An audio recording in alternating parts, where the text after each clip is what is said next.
مجدد ملت مولانا اشرف علی تھانوی رحمہ اللہ تعالیٰ کے آخری خلیفہ تھے، بڑے جلیل القدر خلیفہ، محی السنہ حضرت مولانا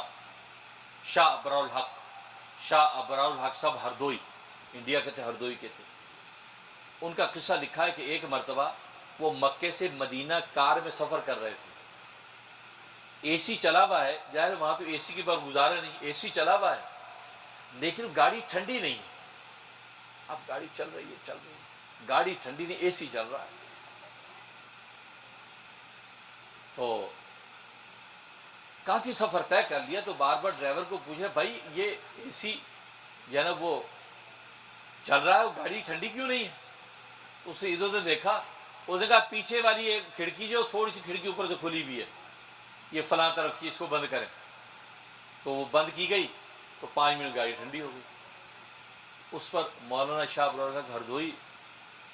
رحمۃ اللہ علیہ نے فرمایا کہ مجھے اللہ نے علم عظیم عطا فرمایا کہ یہ مثال ہماری نیکیوں کی ہے، ہم اگر نیکیاں کرتے رہیں لیکن گناہوں کی کھڑکیاں کھلی رہیں تو فرمایا نیکی کا نور جمع نہیں ہوگا۔ فرمایا ٹینکی کے اندر پانی بھرتے رہیں، نیچے ٹوٹیاں کھول دیں اور پانی بھرتے رہیں، بھرے دریا کے دریا بھر دیں، پانی سارا نکل جائے گا، ٹینکی خالی۔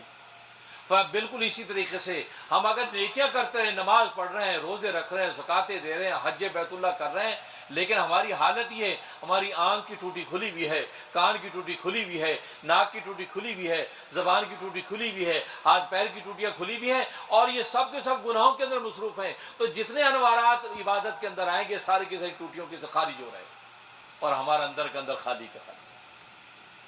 تو اللہ تبارک و تعالی یہی حقیقت واضح کر دی کہ صراط الذین انعمت علیہم، ان کی صحبتوں کے اندر تم بیٹھو، لیکن ان کی صحبتوں میں نہ بیٹھو، مغضوب علیہم کی صحبت اختیار نہ کرو، ظالمین کی صحبت اختیار نہ کرو۔ اگر تم ان کی صحبتوں میں بیٹھو گے تو جو انوارات تمہیں یہاں صحبت سے ملے ہیں وہ سارے کے سارے انوارات وہاں خارج ہو جائیں گے اور تمہاری استعداد خالی رہ جائے گی۔